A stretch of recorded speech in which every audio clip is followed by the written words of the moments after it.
النبي المصطفى رسول الله صلى الله عليه وسلم لجميع مشايخنا ولمعلمينا ذوي الحقوق علينا جميع المسلمين والمسلمات المؤمنين والمؤمنات خصوصا لمؤلف هذا الكتاب.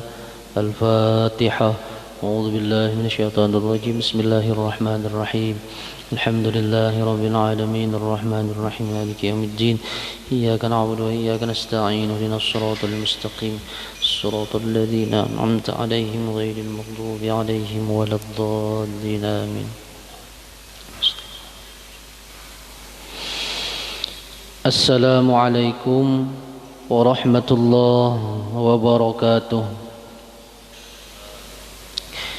بسم الله الرحمن الرحيم. الحمد لله رب العالمين والصلاة والسلام على أشرف الأنبياء والمرسلين سيدنا ومولانا محمد وعلى آله وأصحابه أجمعين. سبحانك لا علم لنا إلا ما علمتنا إنك أنت العليم الحكيم وتب علينا إنك أنت التواب الرحيم. عدد كل حرف كتب ويكتب أبد الآبد والدهر الداهرين. اللهم افتح علينا فتوح العارفين ونور بصائرنا بأنوار عرفان واليقين واجعل عملنا خالصة لوجهك الكريم ولا حول ولا قوة إلا بالله العلي العظيم. قال مصنف رحمه الله تعالى ونفعنا به وبعلومه في الدارين آمين.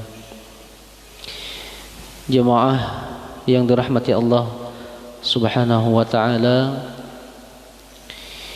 bersyukur kita kehadrat Allah Subhanahu wa taala atas berbagai nikmat dan anugerah yang diberikan Allah kepada kita semua. Mudah-mudahan kita semua selalu dalam bimbingan dan dipelihara Allah Subhanahu wa taala dari segala sesuatu yang tidak baik. Amin ya rabbal alamin. Salawat serta salam selalu tercurah kepada junjungan kita Nabi besar Muhammad sallallahu alaihi wasallam, berikut keluarga, sahabat dan pengikut beliau ila yaumil qiyamah. Selanjutnya ayat yang akan kita bahas adalah ayat ke-60 dari surah Al-Baqarah dan seterusnya. Allah Subhanahu wa taala berfirman, A'udzu billahi minasy syaithanir rajim. Bismillahirrahmanirrahim.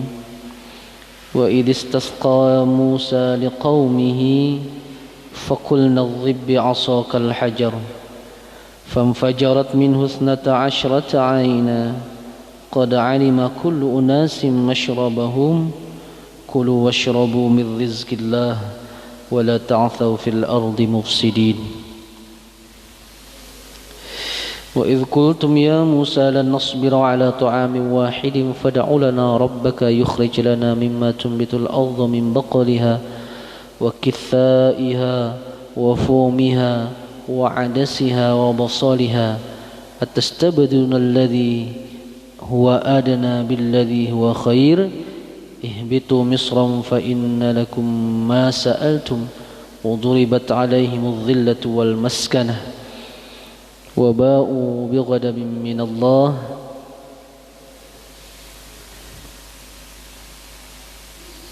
وبأنهم كانوا يكفرون بآيات الله ذلك بما عصوا ويقتلون النبيين بغير الحق ذلك بما عصوا وكانوا يعتدون. صدق الله العظيم. وإذ استسقى موسى لقومه. Dan ingatlah wahai orang-orang Bani Israel ketika Nabi Musa alaihi salam memintakan atau memohonkan kepada Allah supaya diberikan air minum liqaumihi, kepada kaumnya. Jadi ayat ini masih berkaitan dengan nikmat-nikmat atau peringatan Allah akan nikmat-nikmat yang telah diberikan kepada orang-orang Bani Israel yang dimaksiati atau tidak diakui oleh orang-orang Bani Israel.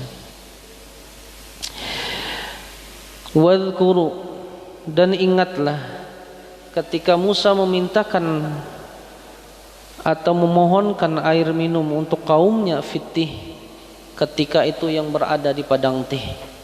Nah, ini jadi kembali lagi Allah menceritakan bagaimana nikmat yang diberikan Allah kepada Bani Israel ketika Bani Israel itu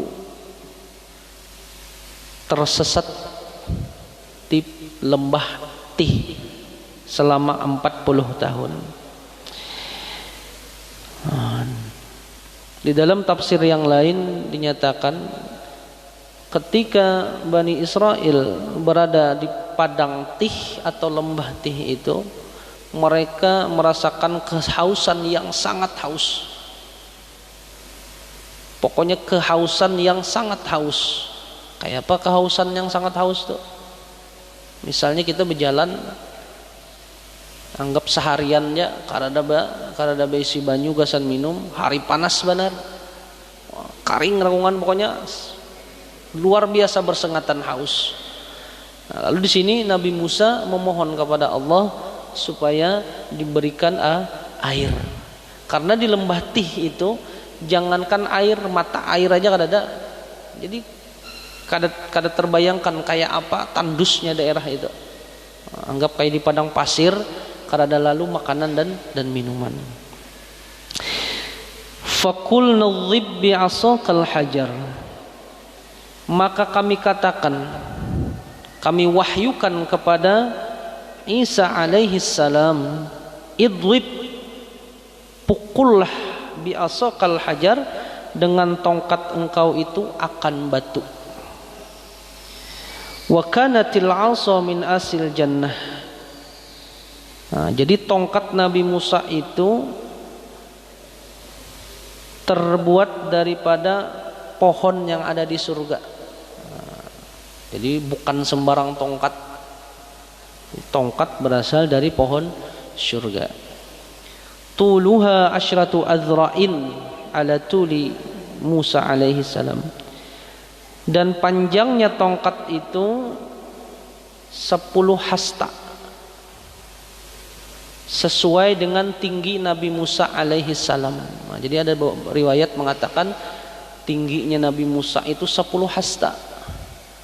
Kalau di dalam kitab Fathul Qarib itu 1 hasta itu dari ujung sini sampai ke ujung jari, dari ujung nih sampai ke ujung jari itu sehasta.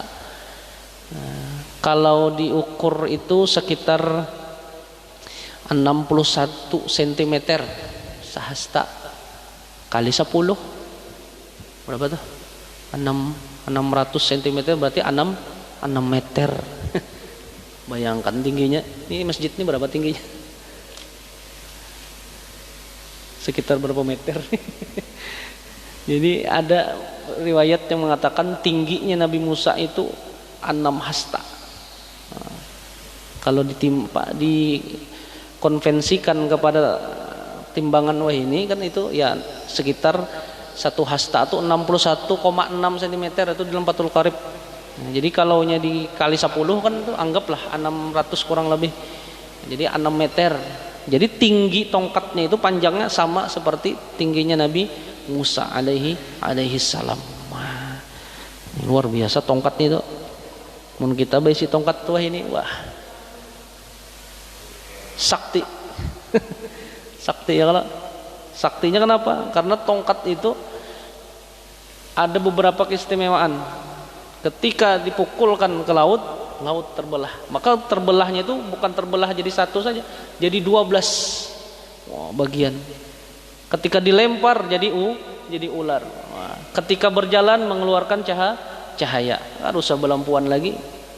Nah, cuma di manakah letaknya tongkat itu sekarang kita kada tahu apakah masih ada atau kada ada. Nah, jadi tongkat tersebut panjangnya 10 hasta sesuai dengan tinggi Nabi Musa alaihi salam. Walaha syu'batan, dan tongkat itu mempunyai kayak tanduk, bukan tanduk, juga cabang 2 di atasnya. Nah, jadi 2 cabang. Tongkat ada cabangnya.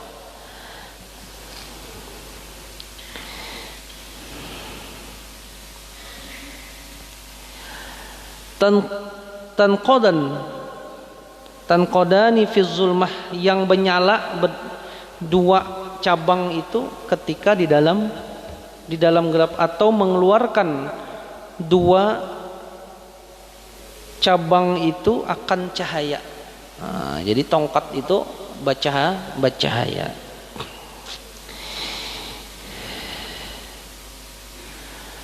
Hamalaha Adam ma'ahu, yang membawa akan tongkat itu oleh Adam bersamanya, minal jannah, daripada surga.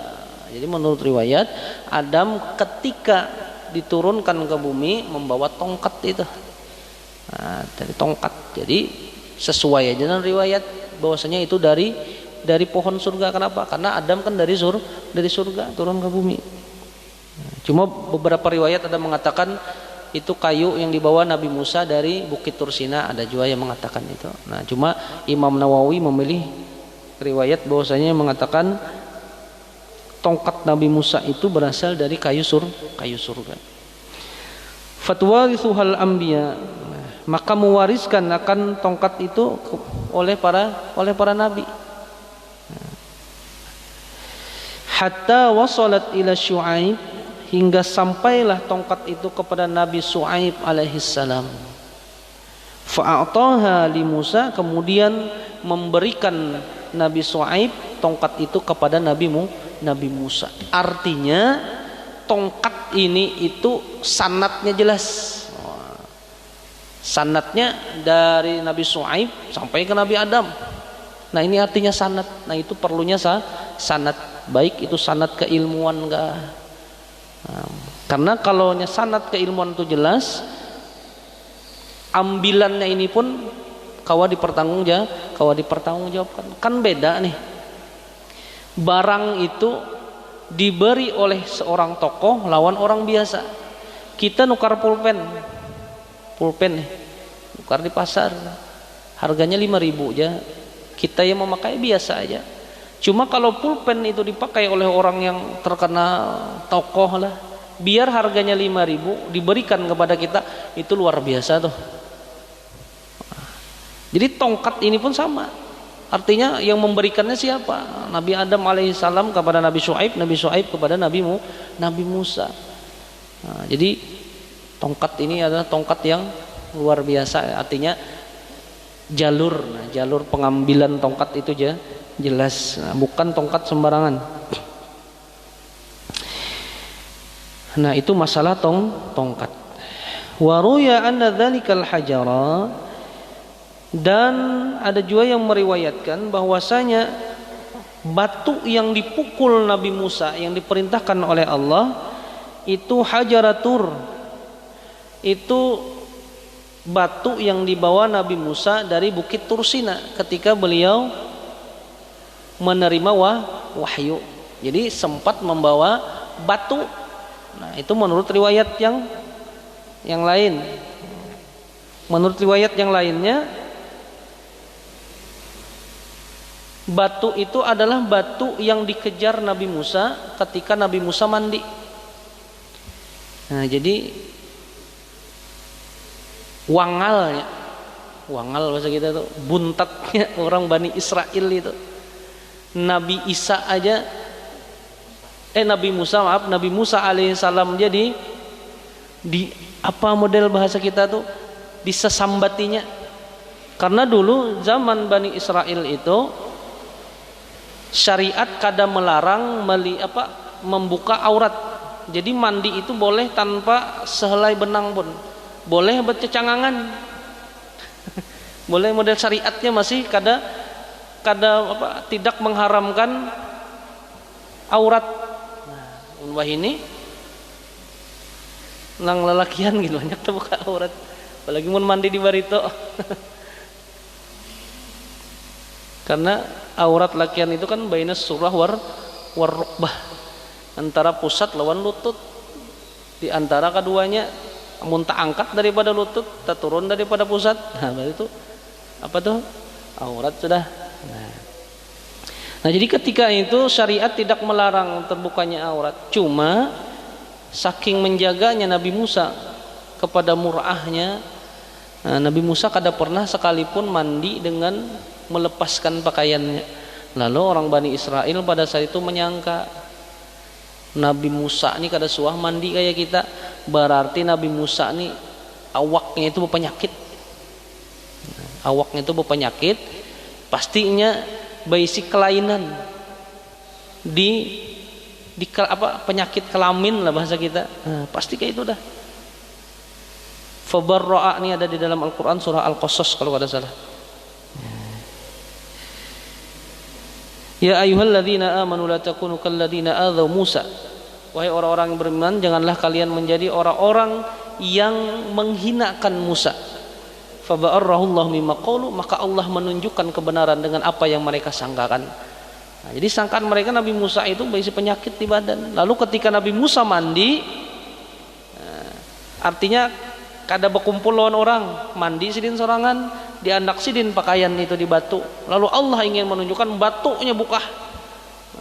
Batu buka, bahasa kita bergerak. Disasahi Nabi Musa. Wahai batu jangan buka, bantian buka bahasa kita. Sampai dapat sidin batu itu. Nah, ketika sidin menyasahi batu itu, nah, terlihatlah badan sidin. Sebagian ulama ada yang mengatakan bahwasanya wara'a siap di belakang pakaian, artinya pakaian itu basah kalau terlihat dalamnya kayak itu. Nah, ada juga yang mengatakan kada pakai sehelai benang pun Nabi Musa pada saat itu. Nah, itu kelihatan. Maka mereka hanya tahu bahwasanya Nabi Musa itu kada ada basic kelainan di badan sidin, cuma hanya sebagai menjaga saja. Nah, ya Allah tunjukkan, bukannya Allah itu hendak Nabi Musa itu menampaikan aurat, kada, sebagai bukti bahwasanya tidak sesuai sangkaan orang-orang Bani Israel. Wa kana 'indallahi wajiha, dan adalah Nabi Musa itu sangat terhormat di sisi Allah Subhanahu wa taala. Nah, itu ada juga yang mengatakan batunya batu nang itu yang dipukul pakai tongkat itu nah. Dan ganalnya batu itu seperti kara'sir rajul, seperti kepala manusia atau kepala laki-laki, enggak orang tua, kayak kepala ulun ini misalnya kayak itu. Ada yang mengatakan kayak itu. Wa kana murabba'an, dan bentuknya segi empat. Nah, ini segi empat bentuk batunya. Lahu arba'atu jawaniba, dan batu itu mempunyai 4 sisi. Nah, segi empat ada 4 sisi, atas, bawah, kiri, kanan. Wa kana zira'an fi zira'in. Nah, sahasta ada di sini, sahasta anunya apa? Ukurannya berarti saya ini tadi sedang ganalnya segi 4 kan sahasta.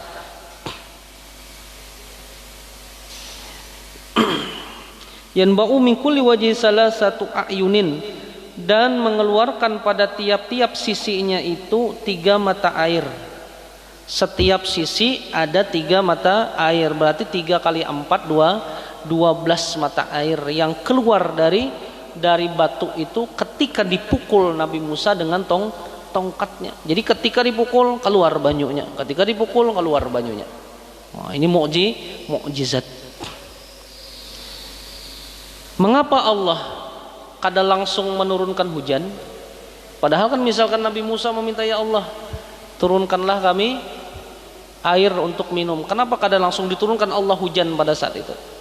Nah, di sini untuk menunjukkan kebesaran Allah Subhanahu wa taala melalui mukjizatnya Nabi Musa alaihissalam, dengan harapan mudah-mudahan orang Bani Israel ketika melihat mukjizat Nabi Musa bisa menghormati Nabi Musa dan akhirnya mengumpati ajaran Nabi Musa untuk mengesahkan Allah Subhanahu wa taala. Itu harapannya.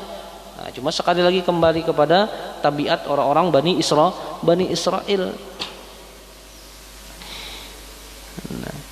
Likullis sabtin ainun, bagi tiap-tiap qabilah, karena keturunan Bani Israel dari Nabi Yakub alaihi salam itu berjumlah 12 qabilah.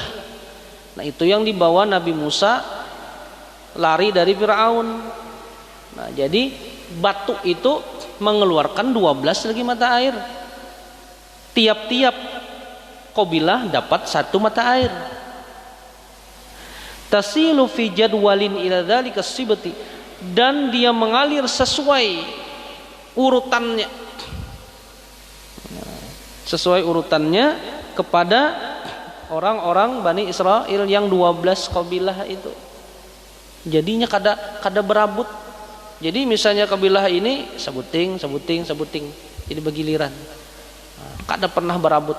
Ini kekuasaan Allah Subhanahu wa taala. Wa kanu sittami'ati alfin, dan adalah orang-orang Bani Israel itu jumlahnya 600.000. Nah, jadi 600.000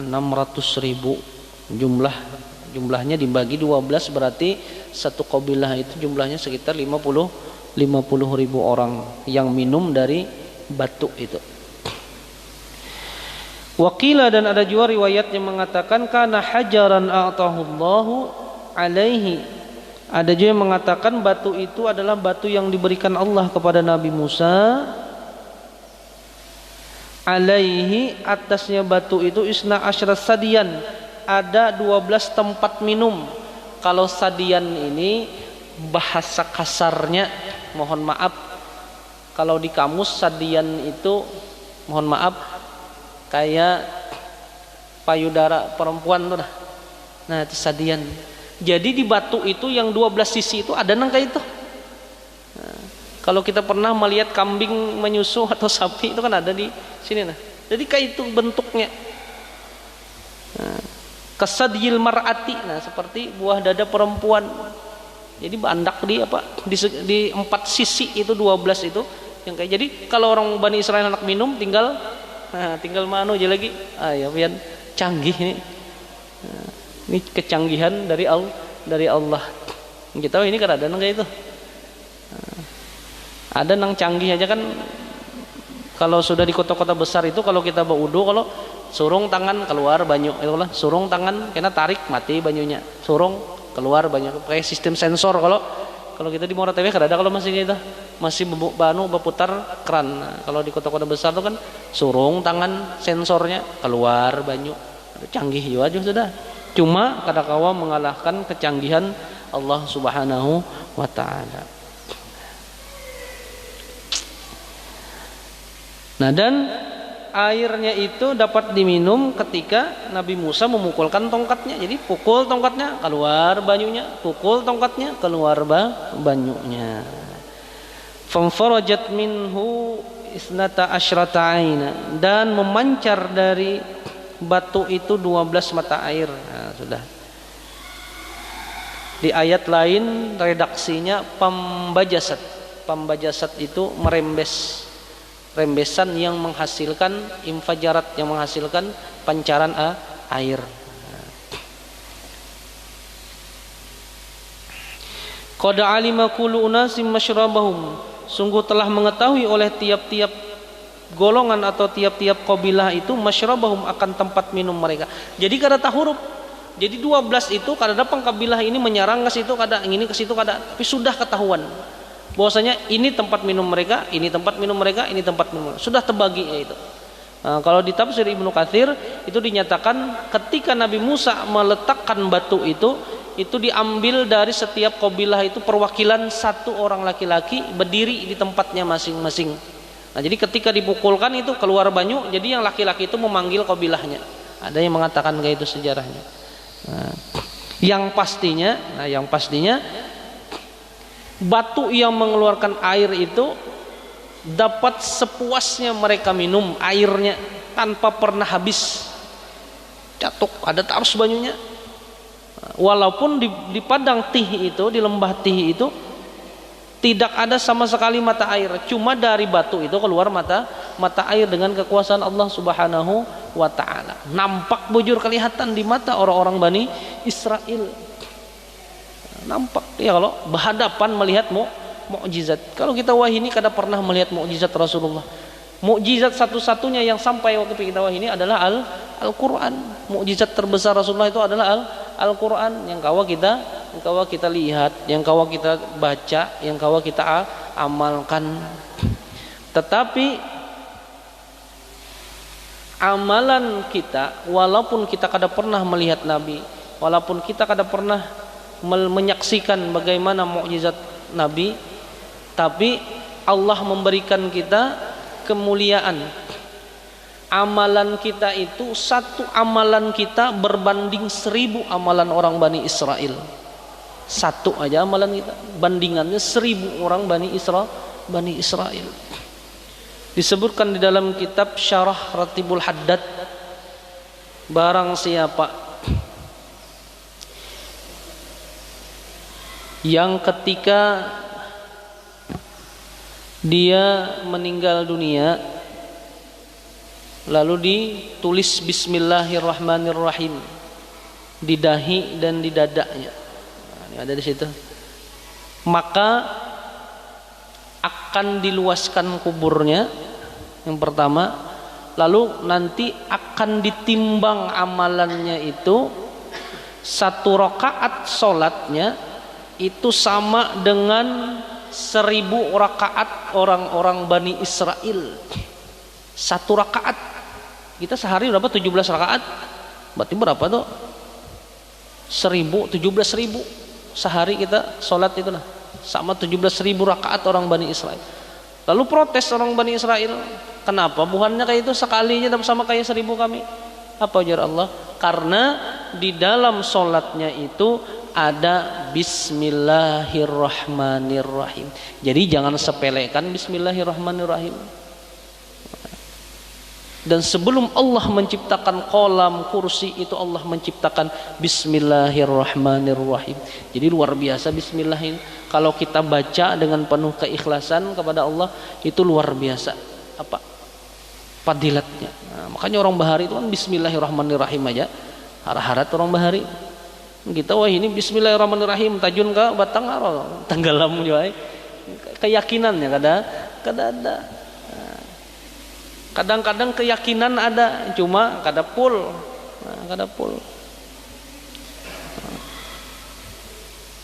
Lalu ujar ulama, apabila Bismillahirrahmanirrahim itu dibaca sebelum guring 21 kali, Bismillahirrahmanirrahim, Bismillahirrahmanirrahim sebelum guring, maka akan aman daripada kecurian, daripada kebakaran, dan daripada tenggelam di laut atau di sungai atau di banyu. Nah, itu Bismillahirrahmanirrahim. Nyaman benar. Kekanakan halus gen hafal Bismillahirrahmanirrahim. Jadi jangan sepelekan Bismillahirrahmanirrahim. Itu luar biasa. Amalannya ringan tapi pahalanya luar biasa ganal. Nah, itu keistimewaan umat Rasulullah dibandingkan umat-umat yang lain. Nah, cuma asal yakin. Nah, ini yakin nih ngalih bang lah. Masalah keyakinan ini itu masing-masing. Pernah suatu ketika ada seseorang di Baghdad itu garing lawas benar, batukan sidin, wah batuk luar biasa, batuk itu bahasa kita sampai anak-anak obah hinak lagi. Lalu suatu ketika berkeliling sudah mencari dokter, mencari obat, kada tetamu jo masih bebangat batuknya. Lalu ada terdengar, coba pang bawa ke seorang ulama ngarannya Abu Nawas. Nah, bawa ke Abu Nawas, wahai Abu Nawas, ulun nu bisi laki batuk terus, batuknya luar biasa pak, luar biasa bangetnya sampai anak-anak obah hinak. Tolong bang nah minta obati. Bisa ajar Abu Nawas, ambil banyu segalas, ambil banyu, baca akan sidin, bawa bulik di sidin, kena minum makan.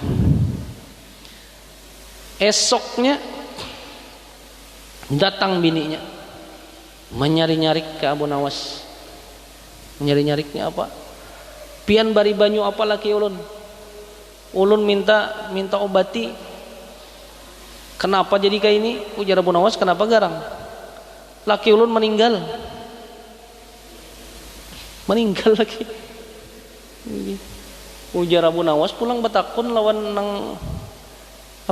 nang bini, ampilah batuknya. Mbah ampi hai ngaran orang mati kan meninggal.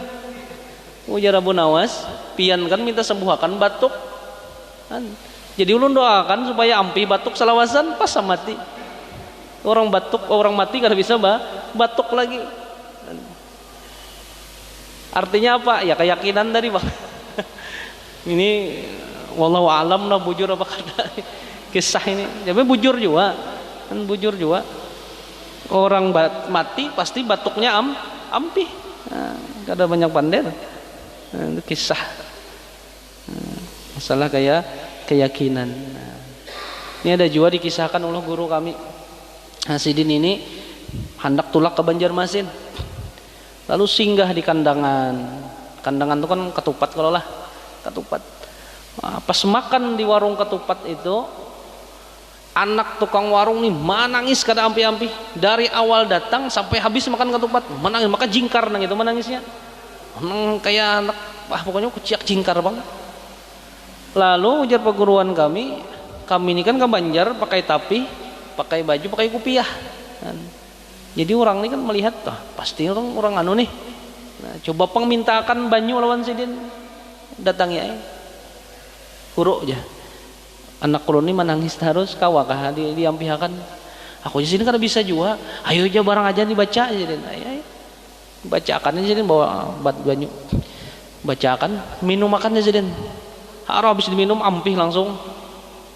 Lalu ujar kawan dihiga, napa nang pian bacakan dada aja sih din, bacakan bismillah sekali, salawat sekali aja sih din. Apa bariakannya sekalinya pas ampih ke belajuran. Nah itulah kayak keyakinan. Kenapa? Ketika orang yang minta doakan dari itu yakin hatinya. Nah, mungkin dengan keyakinannya itu Allah berikan kesembuhan. Nah jadi tergantung keyakinan juga kita bawa obat nih. Cuma tetap yang menyembuhkan adalah Allah, kan wasilah aja gitu lah.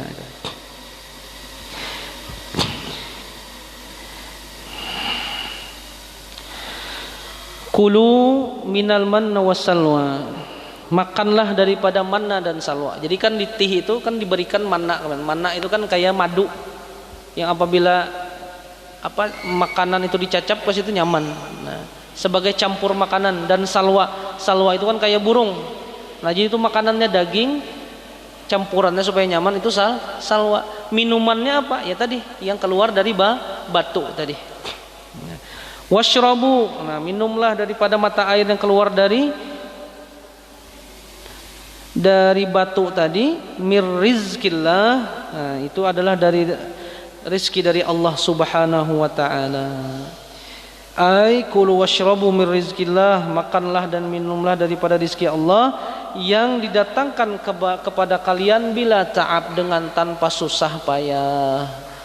Manna itu keluar setiap subuh dari pohon, kada usah digergaji, kada usah dinaiki segala apa, keluar dari pohonnya. Salwa itu nang kayak burung itu datang menghampiri orang-orang Bani Israel, berserah diri, kada usah maulah jabak segala macam, datang sorangan.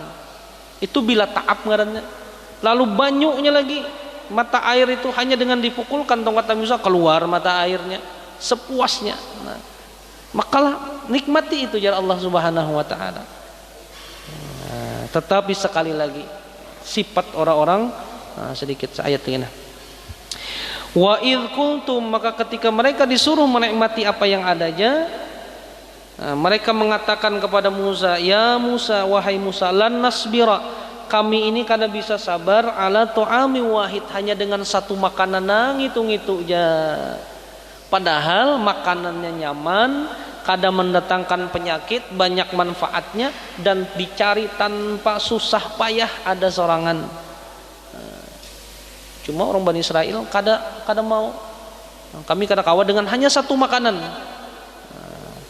Fada'ulana, maka berdoalah engkau kepada Tuhanmu, pintalah kepada Tuhanmu, fad'u lana rabbaka yukhrij lana mimma tumbitul ardu min baqliha, maka pintalah kepada Tuhanmu supaya memberikan kepada kami apa yang tumbuh di bumi, min baqliha, daripada sayur mayur,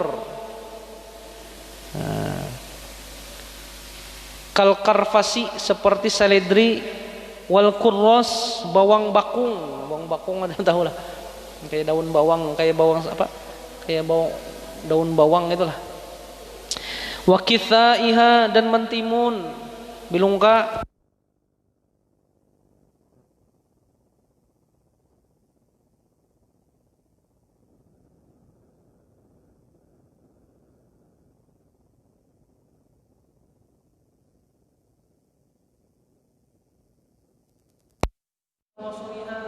Hendak minta bawang putih, bawang merah, macam-macam, dan ada sangat meminta. Ujar Nabi Musa, nikmati aja apa yang ada. Atas tabriyun alladhi wa adna billadhi wa khair. Lalu apa ujar Nabi Musa, apakah kalian ingin mengganti sesuatu yang lebih rendah kepada sesuatu dengan sesuatu yang lebih baik? Kan yang ada bawang segala macam itu sesuatu yang biasa aja. Sedangkan mata wasalwa itu sesuatu yang luar biasa. Jadi kalian ingin mengganti sesuatu yang nyaman kepada sesuatu yang tidak nyaman. Diberikan daging anak tulang. Nah, itu maksudnya. Itu orang Bani Israel. Jadi mudah-mudahan kita akan terhindar dari sifat itu. Diberikan yang ini, kata kayak gini, kadang mensyukuri apa yang ada. Biasanya orang yang kadang mensyukuri dengan makanan minuman itu orang-orang yang kadang ingat di mati. Apabila orang itu banyak mengingat mati, ya ulama, maka akan selalu mensyukuri apa yang ada. Apa aja yang ada. Kenapa? Karena dia berpikir mati pasti menjemput. Seapa aja banyak mengumpulkan mati pasti menjemput. Jadi syukuri apa yang ada. Mensyukuri makanan. Jadi orang tewe luar biasa, banyak makanan, bahamburan. Apalagi ini sekarang musim buah, payung, obat katrel, durian mulai ini naik tekanan segala macam mula. Jadi kita banyak-banyak bersyukur. Dan kita disambut di tahun 2021 ini dengan berbagai macam musibah, dari pesawat tertimbun. Ini saudara kita di Kalsel pulang, banjir luar biasa, dan di Barapai itu dari mana? Masjid Sulaha itu ada pernah masuk ke dalam, kan? Itu banyak ini masuk, bahkan itu sampai ke rumah banyak itu masuk. Kita berdoa aja mudah-mudahan atas semua atas bencana alam itu kita kadang menampik, karena mungkin kita dua yang mengulah, dan ini umum berlaku untuk kita semua. Ketika ayat-ayat Allah ada lagi dihiraukan, ketika ayat-ayat Allah dijual belikan, ketika kita kurang bersyukur, maka yang terjadi ditarik nikmat. Orang-orang Bani Israel kadang bersyukur dengan makanan yang ada, akhirnya disuruh keluar dari itu, kembali ke Mesir supaya nyaman, mencari apa yang mereka inginkan, kembali ke Mesir dengan Nabi Musa. Tetapi apa yang didapat duribat alaihim dzillat wal maskana, mereka ditimpakan kehinaan dan kefakiran di Mesir itu, kembali lagi. Jadi apa? Jadi budak lagi di situ. Nah, kenapa? Wabahu bighadabin min Allah, dan mereka kembali mendapat murka daripada Allah Subhanahu wa taala, bi annahum kanu yakfuruna bi ayatillah, karena mereka sudah kufur terhadap ayat-ayat Allah dan tidak menghiraukan dengan Nabi Muhammad sallallahu alaihi wasallam. Wa ayatul wajmi, dan ayat-ayat ancaman dalam Taurat dan Injil. Wa yaqtuluna nabiyina bi ghairil haqq, dan mereka membunuh nabi mereka dengan tanpa pembenaran yang sah. Jadi kaum yang membunuh nabinya sorangan itu adalah Bani Israil. Nabinya jadi dibunuhnya, apalagi orang lain. Nah ini anunya orang Bani Israil, nabinya dibunuhnya, termasuk yang dibunuhnya itu adalah Nabi Zakaria, Nabi Yahya dan Nabi Suhaib. Itu masuk dalam nabi yang dibunuh orang-orang Bani Israil. Dari kelima asal dan yaitu karena mereka durhaka dan melampaui batas. Jadi mendapat murka dari Allah Subhanahu wa taala. Di dalam ayat yang lain nanti dijelaskan sampai murkanya Allah itu sampai menjadikan orang Bani Israil itu menjadi kerak atau warik.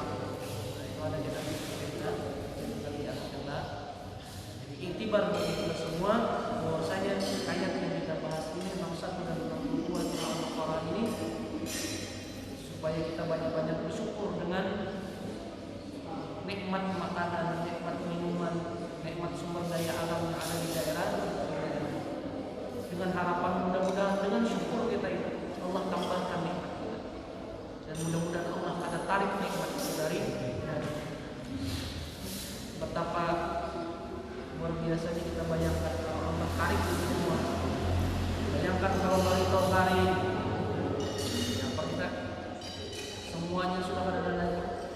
Kepada siapa kita kembali? Pasti kepada Allah Subhanahu wa taala.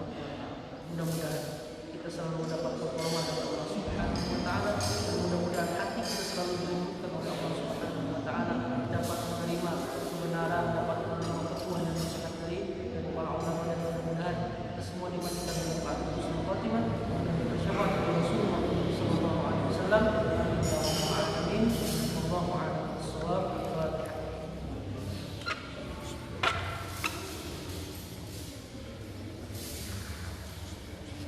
Bismillahirrahmanirrahim.